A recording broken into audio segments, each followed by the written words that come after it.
आप सब पर सलाम थी, मैं यासिर रशीद हूँ और आप मेरा वीलॉग देख रहे हैं। नाज़रीन, पाकिस्तान मुस्लिम लीग नून ने पंजाब असम्बली में डबल सेंचुरी मुकम्मल कर ली है। अब ये डबल सेंचुरी किस तरीके से मुकम्मल की है तो सभी को मालूम है कि इसमें रन्स कितने पुख्ता हैं और कितने सिर्फ स्कोर बोर्ड के ऊपर दिखाए गए हैं। पाकिस्तान मुस्लिम लीग नून पंजाब असम्बली के पहले इजलास में नंबर गेम का शो आज उन्होंने किया है। पाकिस्तान मुस्लिम लीग नून में 23 आज़ाद अराकीन ने अब तक शमूलियत इख्तियार की है और पाकिस्तान मुस्लिम लीग नून ने पंजाब में 137 नशस्तों पर कामयाबी हासिल की है।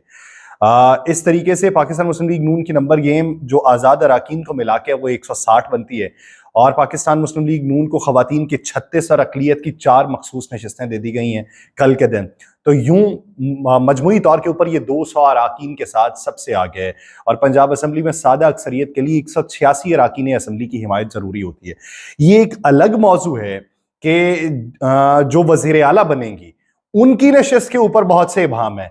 यानी एक तो होता है कि कोई एमपीए है और एमपीए ने आना है तो उसकी असेंबली में आने के हवाले से उस पर कोई कदगन है कि उसका कोई केस चल रहा है, उसके ऊपर मुखालिफ ने कहा हुआ है कि इसने धांधली की है, रद्दोबदल किया है नताइज के अंदर। यहाँ पे तो वजीर आला की नशिस्त के ऊपर सबसे बड़ा इबाम है और उसके ऊपर मुखालिफिन बातें कर रहे हैं और उन्हीं शख्सियत को वजीर आला बना के वो बातों को कितनी हवा दी जाएगी ये वक्त बताएगा। लेकिन इलेक्शन कमीशन ऑफ पाकिस्तान ने जहां पे मखसूस नशिस्तों की बंदर बांट की है वहीं पे सुन्नी इत्तेहाद काउंसिल को अभी तक एक नशिस्त नहीं दी गई।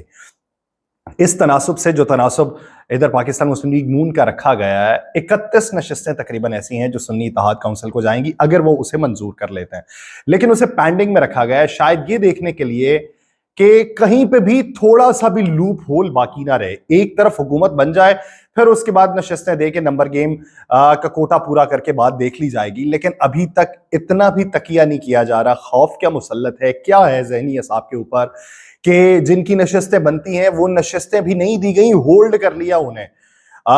या तो आप दूसरों को तकसीम कर देते तो उनके पास होता ऑप्शन अदालत जाने का, लेकिन आपने होल्ड करके रख लिया इस मंतिक की बुनियाद के ऊपर कि ये अदालत भी ना जा सके और मामला उससे पहले हुकूमत की तश्कील साजी का मुकम्मल हो चुका हो। अब हुकूमत जो बन रही है, वज़ीर आला पंजाब मरियम नवाज साहिबा आने वाली हैं।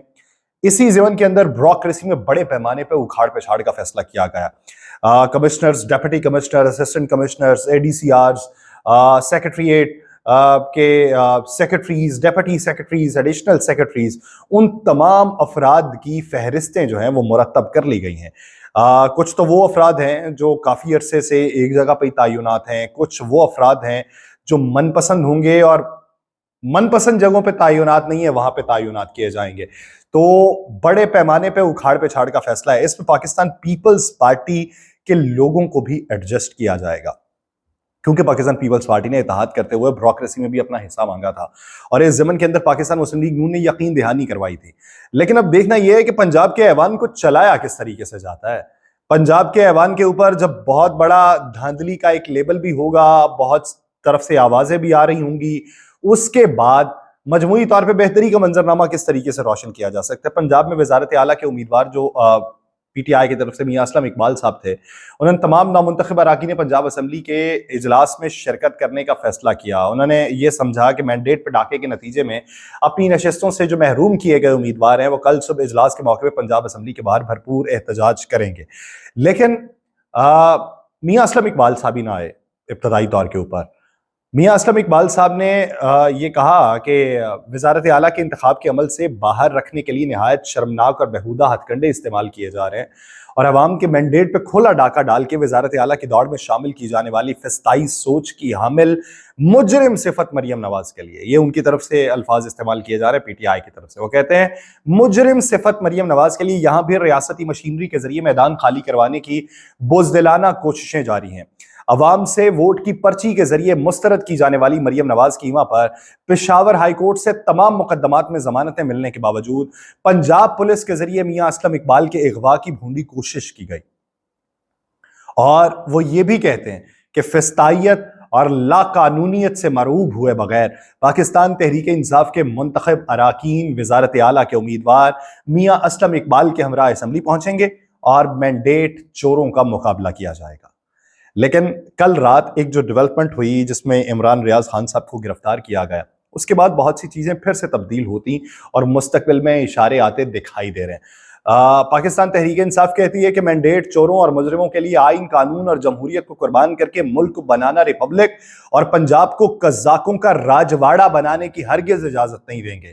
مینڈیٹ چوروں کی ریاستی سرپرستی کا تماشا بند ہونا چاہیے اور چوری شدہ مینڈیٹ عوام کے منتخب نمائندوں کو واپس لوٹا کر ملک بھر میں بالخصوص پنجاب کے اندر آئین، قانون کی بالادستی کی راہ کو ہموار کیا جائے۔ اس موقع کے اوپر پاکستان تحریک انصاف یہ بھی موقف رکھتی ہے کہ جس عوام نے تمام تر مشکلات کے باوجود فسطائیوں کو اپنے ووٹ سے مسترد کیا ہے، وہ اپنا مینڈیٹ چوروں میں بانٹ کر انہیں زبردستی خود پر مسلط ہونے کی اجازت قطعی طور پہ نہیں دیں گے، اور اس وجہ سے پاکستان تحریک انصاف احتجاج کرے گی۔ پشاور کی جو صورتحال تھی، پشاور میں احتجاج کا خدشہ تھا، اور اسی خدشے کے پیش نظر تمام کالجز جو ہیں وہ بند کروانے شروع کر دیے گئے۔ آج کی یہ ڈیولپمنٹ ہے کہ پشاور میں تمام کالجز جو ہیں انہیں بند کرنے کی ہدایت دے دی گئی کہ آج احتجاج کا خدشہ ہے، کالجز پہ جو ہے اسٹوڈنٹس نہیں آئیں گے، کیونکہ انہیں یہ بھی ہے کہ کالجز کے ہی اسٹوڈنٹ زیادہ تر احتجاج کے اندر بھی انہیں دکھائی دیتے ہیں، تو انہوں نے کالجز کو ہی چھٹی دے دی ہے۔ مجموعی طور پہ جب تک حکومت سازی مکمل نہیں ہوتی اس طرح کا ماحول پھر دیکھنے کو ملے گا، لیکن سوال یہ ہے کہ کیا اسی طرح کے ماحول سے بہتر معاشرہ پنپ سکتا ہے؟